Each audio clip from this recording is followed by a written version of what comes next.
Hey guys, Metal Viking 82 here, back to show some more plunder that I've acquired over the last little while.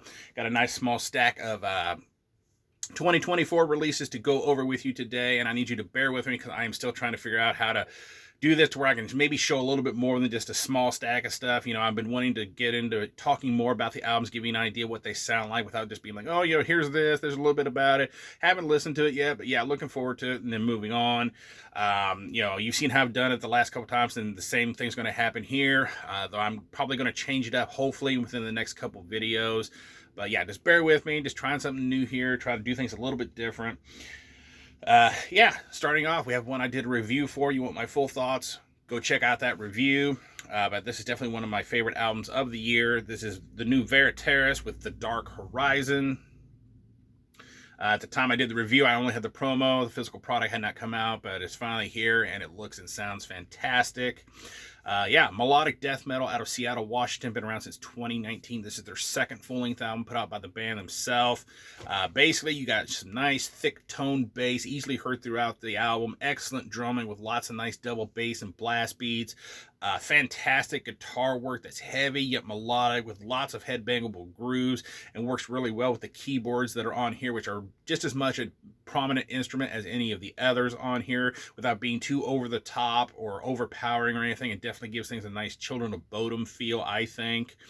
Harsh yet not quite growled vocals top everything off, and just, solid album. Go check this out. Next up, Drown in Sulfur with Dark Secrets of the Soul. And I just absolutely love that album cover. That was definitely one of the things that caught my attention when I was going through the new release section of Amazon at the time this came out. And yeah, these guys are a blackened deathcore band out of Italy. Been around since 2014. This is their second full-length album put out by Scarlet Records. Their debut was actually self-released. Blackened deathcore. I mean, a lot of modern deathcore definitely is hit or miss with me, and a lot of times it's missed because a lot of bands are just trying to sound the same. They're like, oh, we got to add these elements into our song. We got to have this here. Our vocalist has got to make these sounds right here. He's got to be able to do this. And they just all start sounding the same. When I started getting into deathcore, I was listening to Suicide Silence, Whitechapel, Oceano, Upon a Burning Body, bands of that ilk. And I still listen to those bands. But a lot of modern deathcore just doesn't appeal to me. This band and the other band that really caught my attention last year, Of Sulfur, which kind of funny, both bands have sulfur in the name, definitely made an impression enough that I bought their album. But yeah, blackened deathcore. This one definitely leans more towards the symphonic side of black metal because there's a lot of symphonic black metal elements on here. Not only just the keyboards that they use, but a lot of the riffs and grooves definitely give off a symphonic black metal feel. In fact, Dimmu Borgir was a band that came up a lot when I was listening to this album. The bass is thick and heavy, laying down that heavy wall, but it does so while working more with the guitars, only kind of coming through the mix a little bit more here in spots. Absolutely killer drumming with lots of double bass and blast beats. The guitars are fast-paced, at times tremolo-picked, really adding to that black metal feel to things, but also has plenty of those slow and heavy chugged sections that you expect out of deathcore. When you get into the third track, Unholy Light, at about 3:08, you get that standard deathcore breakdown with these bursts of fast picking and double bass and these absolutely wretched sounding screams. And I love how at about 3:32 end of that song, it switches up to just this ethereal kind of epic sounding keyboards, and that's all you hear for just a moment, and then it's back to fast and blasty at 3:48 and leads to an absolute killer solo about 4:04. Definitely a lot of great vocal variety on here, from these powerful mid-range growls to roars and screams and more black metal-esque rasps. When you get into the fifth track on here, Lotus, it utilizes some spoken word vocals to kind of start the track, but he also utilizes them throughout the song as well, and I think he's kind of trying to channel his inner Danny Filth, because that's who he reminded me of when he started doing them. But they're actually, when he starts the song, they're accompanied by this cooling sounding acoustic guitar underneath and these subtle keyboards. And then finally you even start getting some more full-on clean vocals towards the end. Really good album. Definitely go check it out if you're not afraid to check out some modern deathcore. All right, getting a little bit heavier here. We have the brand new one from Maimed, entitled Propagate Onslaught. And hopefully you can see it. I actually got this signed by vocalist Kyle. I actually bought this directly from him so I could get him to sign it. But yeah, Maimed, death metal band, pretty much an international act. We have members in Wales, UK, and here in Indiana. Been around since 2019. This is their debut full-length album, put out as a split release between Sewer Rot and Savard Records. This thing is absolutely savage sounding. I mean, thick, fuzzy bass, really works with the guitars to build a nice, heavy wall throughout this whole album.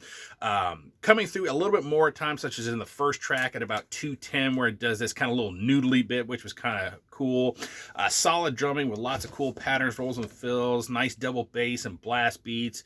Crunchy guitars really drive this album, though. They're mid to fast paced with those heavy, chuggy grooves and pinch harmonics at times, and some absolutely killer solos, including some guest solos, because there's a lot of guests on here, mostly doing guitar solos or even vocals on a few tracks. A couple of things actually stood out to me. You get to track number 3, Death That Obviates the Appellation of Graves. Definitely had to read that because there's no way I would remember that title. The solo at 3:36 in that song, oh, so damn good.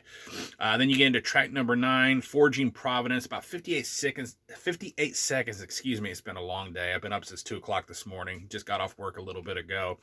But yeah, about 58 seconds into that song, that little groove right there has a, serious death vibe to it. And I love how it gets lower and heavier as it goes along. Kyle, I think, sounds absolutely inhuman at times with his low guttural growls and roars, but you also get, as I said, a plethora of guest vocalists that add their own dynamic to various songs and definitely provide a little bit of change in the vocal department. My personal favorite comes on track number 8, Propagate Onslaught, the title track. Malika Sundara Murthy, she sounds absolutely badass as ever on her guest spot. Yeah, absolutely killer album. If you love death metal, definitely leaning more towards the brutal death metal side of things, go check out the brand new Maimed. All right, the last two here. Shout out to the classy one himself, Lonnie. Go check out his channel if you have not. He actually ended up recommending both of these. I seen him post them on Instagram and everything. And I was like, all right, I'm going to check those out. And, of course, he ended up costing me more money. But that's all right. I do the same thing to him. So, excuse me. First up, we have Compulsed with Demo 2024. Brutal death metal band out of New Jersey. Not exactly sure when this project actually formed. It actually features current and former members of Embludgement, Waking the Cadaver, among others. This is their debut demo put out by the band themselves. And this is just basically pretty much just under 6 minutes of absolutely filthy sounding death metal, thick twangy bass, easily heard throughout, solid drum production and performance on here. I love the double bass and the blast beats on here. Fast-paced guitars definitely drive this demo with a bit of a Dying Fetus vibe to them, I think, including some pinch harmonics, but also they like to throw in some slow mid-paced chugs and grooves on these two tracks. The vocals definitely bring to mind Dying Fetus, as they're these, very Gallagher-esque style low growls, where they're not quite as low as he can do them, but they definitely come pretty close. So yeah, absolutely killer demo. It's only 2 tracks, but this is just some seriously badass death metal. If you love Dying Fetus and bands of that ilk, go check out Compulsed. And last but not least, we have Cerebral Desolation with Filth. And that album cover is just absolutely disgusting.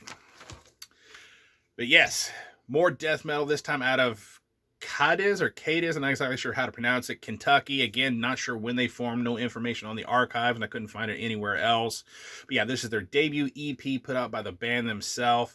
And yeah, this is just, just under 19 and a half minutes of really raw sounding death metal. The production definitely has that recorded in the rehearsal room quality to it, but not in a bad way, really. It kind of reminds me of old school Mayhem, to be honest with you, is what I was getting when I was listening to this, which is kind of weird considering this is death metal, but the production definitely gives off that Mayhem vibe.